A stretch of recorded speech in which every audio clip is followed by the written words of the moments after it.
অবশেষে এনআইএ জালে ধরা পড়লো মাচ্চর। নির্বাচনের সময় এই মাচ্চর গান তো আপনারা বহুবার শুনেছেন, একেবারে যাকে বলে ট্রেন্ডিং সং। তবে এবারে যে ছবি আমরা দেখলাম, রীতিমতো কোনো ক্যাদিকে প্রথমবার কোর্টে পেশ করার আগে আদালত চত্বরে মাচ্চর গানটা বাজলো। রীতিমতো আজকে যখন শওকত মোল্লাকে পেশ করা হয়েছিল, পরিষ্কার বিক্ষোভের ছবি ব্যাংশাল কোর্টে দেখা গেছে। এবং ঠিক কি হয়েছে আজকে ব্যাংশাল কোর্টের ছবি সমস্ত আজকের এই প্রতিবেদনে দেখাবো। অন্যদিকে এই যে এতদিন ধরে ফেরার থাকা শওকত মোল্লা, বাংলাদেশে পালানোর ছক করেছিলেন যিনি, তার ভবিষ্যৎ অবশেষে কি হলো, সমস্ত কিছু জানতে এই প্রতিবেদনটা সম্পূর্ণ দেখুন। নমস্কার, আমি সানিয়া, দা নিউজ বাংলায় আপনাদের সকলকে স্বাগত।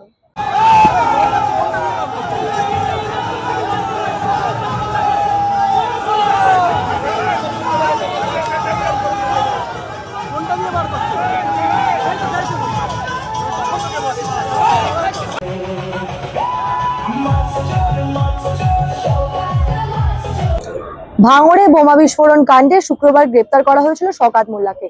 ঠিক সেই মোতাবেক আজকে তাকে ব্যাংশাল কোর্টে পেশ করা হয়েছে এবং সেখানকার যে ছবি আমরা দেখতে পেয়েছি, রীতিমতো কিন্তু সাধারণ মানুষ ক্ষোভ উগড়ে দিচ্ছে। অবশ্য নতুন কিছু নয়, আজকাল যেখানেই তৃণমূলের সঙ্গে জড়িত বিভিন্ন অন্যায়কারীদের গ্রেপ্তার করা হচ্ছে, সমস্ত জায়গায় আমরা সাধারণ মানুষের ক্ষোভ দেখছি। রীতিমতো বিক্ষোভ করছেন, তারা ক্ষোভ উগড়ে দিচ্ছেন। আজকে ব্যাংশাল কোর্টের বাইরেও একই ছবি দেখা গেছে, রীতিমতো অভিনবভাবে বিক্ষোভ। একদিকে যেমন ডিম মাছ হাতে, অন্যদিকে সে প্রচলিত গান, নির্বাচনের আগে যে গানটা প্রত্যেকেই শুনেছেন মাচ্চর, সেই গান বাজিয়ে তারা প্রতিবাদ করেছেন। এমনকি শওকত মোল্লাকে দেখে চোর চোর স্লোগানও দিয়েছেন। আগে সে ছবিগুলো আপনাদের দেখাবো কিভাবে সাধারণ মানুষ ডিম এবং মাছ হাতে প্রতিবাদ করেছেন। এনআইয়ের অভিজিৎটাকে দেখো। দাদা সরে যান, দাদা সামনে, দাদা এদিক থেকে একটু সরে, দাদা এদিক থেকে সরে, একটু সরে যান, একটু সরে যান। শওকত কি বলবে?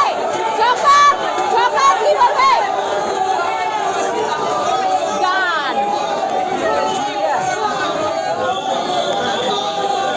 ব্যাংশাল কোর্টের কাছে এনআইএ এই শওকত মোল্লার জন্য 14 দিনের হেফাজত দাবি করেছে।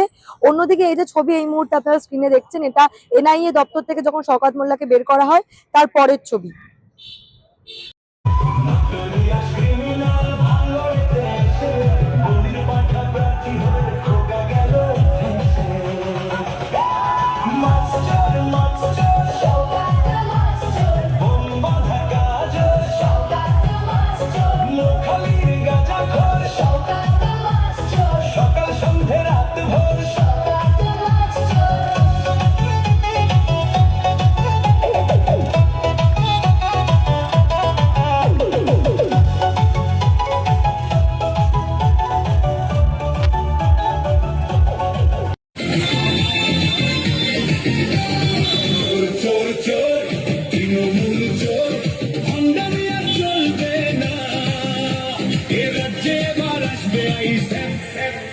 হলো গরিবের নতুন ঠিকানা, সাধারণ মানুষের ভাঙলো এবার ঘোর, লুটে পুটে খাচ্ছে দেখো তৃণমূল সরকার। চোর চোর চোর, তৃণমূল চোর।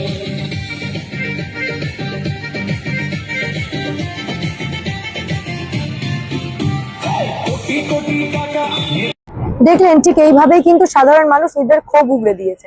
সত্যিই তো এতদিন ধরে জমে থাকা রাগ, অভিমান, শওকত মোল্লাকে নিয়ে তো একাধিক বেআইনি কাজের সঙ্গে যুক্ত ছিলেন এই মানুষটি। এই ভাঙড়ে বোমা বিস্ফোরণ কাণ্ড, এটা কেবলমাত্র একটা নয়, এছাড়াও একাধিক কাণ্ডে বারংবার শওকত মোল্লার নাম উঠে এসেছে, কিন্তু কখনোই তার বিরুদ্ধে কোনো রকম কোনো ব্যবস্থা নেওয়া হয়নি। রীতিমতো আজকে সেই ক্ষোভই তারা উগড়ে দিলেন। ঠিক কি বলছেন তারা, বক্তব্যটা একবার শুনুন। ফাঁসি চাই, ফাঁসি চাই, ফাঁসি চাই। তৃণমূল কংগ্রেসের হারমাতবাহী নেতা শওকত মোল্লার ফাঁসি চাই, ফাঁসি চাই, ফাঁসি চাই। অবিলম্বে শওকত মোল্লাকে ফাঁসি দিতে হবে, দিতে হবে, দিতে হবে। অবিলম্বে শওকত মোল্লাকে ফাঁসি দিতেই হবে, দিতে হবে, দিতে হবে। তৃণমূল কংগ্রেসের হারমাতবাহী নেতা শওকত মোল্লার ফাঁসি চাই, ফাঁসি চাই, ফাঁসি চাই। শওকত মোল্লার ফাঁসি চাই, ফাঁসি চাই, ফাঁসি চাই। অবিলম্বে তৃণমূল কংগ্রেসের হারমাতবাহী নেতা শওকত মোল্লার ফাঁসি চাই, ফাঁসি চাই, ফাঁসি চাই। শওকত মোল্লার ফাঁসি চাই, ফাঁসি চাই, ফাঁসি চাই। অবিলম্বে শওকত মোল্লার ফাঁসি চাই, ফাঁসি চাই, ফাঁসি চাই। অবিলম্বে শওকত মোল্লাকে ফাঁসি দিতে হবে, দিতে হবে, দিতে হবে। এই ভাঙড় বিস্ফোরণ কাণ্ডে দীর্ঘদিন ধরে শওকত মোল্লাকে খুঁজছিল এনআইএ এবং গত দুদিন আগে তাকে ফেরার ঘোষণা করে দেওয়া হয়। ঠিক তারপরে তিনি বাংলাদেশ পালানোর ছক করেছিলেন বলে জানা যায়, কিন্তু সেটা শেষ পর্যন্ত হয়নি। অবশেষে এনআইএ শওকত মোল্লাকে গ্রেপ্তার করে এবং গ্রেপ্তার করার পর আজকে শনিবার দুপুরের মধ্যেই কিন্তু তাকে প্রথমে হাসপাতালে নিয়ে যাওয়া হয়, তাকে চিকিৎসার জন্য অর্থাৎ স্বাস্থ্য পরীক্ষার জন্য তিনি একেবারে সম্পূর্ণ সুস্থ আছেন কিনা। তার পরবর্তীতে তাকে ব্যাংশাল কোর্টে পেশ করা হয় এবং আদালতে পেশ করার পরেই যে বিক্ষোভের ছবি আমরা দেখতে পাই, কেবলমাত্র আদালতে নয় কিন্তু যখন তিনি স্বাস্থ্য পরীক্ষার জন্য গেছিলেন সেখানেও কিন্তু বিধাননগর হাসপাতালের বাইরেও চোর চোর স্লোগান শোনা যায়, বিক্ষোভের ছবি দেখা যায়।